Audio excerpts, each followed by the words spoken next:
అరే మామ స్టోరీ అయిపోయిందా? అయిందిరా, ఒకసారి చెప్తా విను.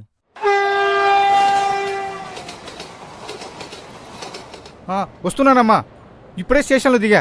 హాస్పిటల్కి అరగంటలో వచ్చేస్తా.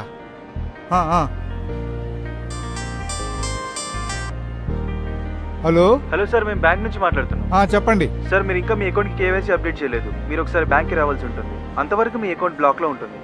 ఇప్పుడు ఎట్లొస్తానయ్యా? హాస్పిటల్ పని మీద హైదరాబాద్ వచ్చిన. అయితే మీ ఫోన్కు లింక్ పంపిస్తున్నా, అది ఓపెన్ చేసి అప్డేట్ చేయండి సార్, సరిపోతుంది. నాది చిన్న ఫోను, గవని నాకు తెలియదు. సరే సార్, మీ పేరు ఆధార్ నెంబర్ చెప్పండి, నేనే ఇక్కడ అప్డేట్ చేస్తాను సార్. సరే, నా పేరు రాజయ్య. సార్, మీకు ఒక ఓటీపీ వచ్చింది, చెప్పండి సార్.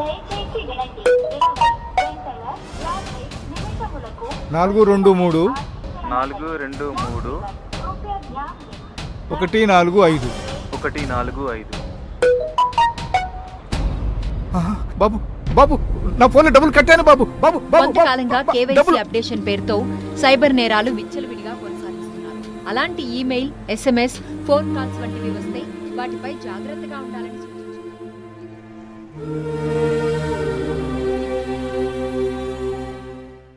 ఎలా ఉందిరా?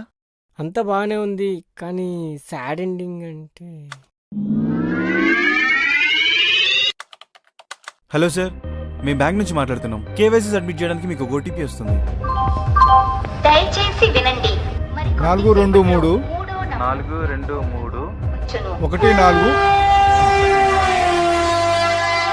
సార్, ఇంకొక నెంబర్ ఉంటుంది. కొంతకాలంగా కేవైసీ అప్డేషన్ పేరుతో సైబర్ నేరాలు విచ్చలవిడిగా కొనసాగిస్తున్నారు. హలో సార్, సార్ ఇంకొక number. SMS, phone hello. Calls వంటివి సార్. వస్తే వాటిపై జాగ్రత్తగా ఉండాలని సూచించింది.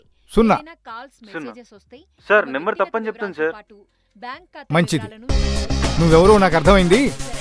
ఫోన్ పెట్టేరా. Debit card number, PIN, CVV, OTP వంటి వాటిని షేర్ చేయవద్దని, ఒకవేళ షేర్ చేస్తే ఇబ్బందులు తప్పవంటూ హెచ్చరించింది.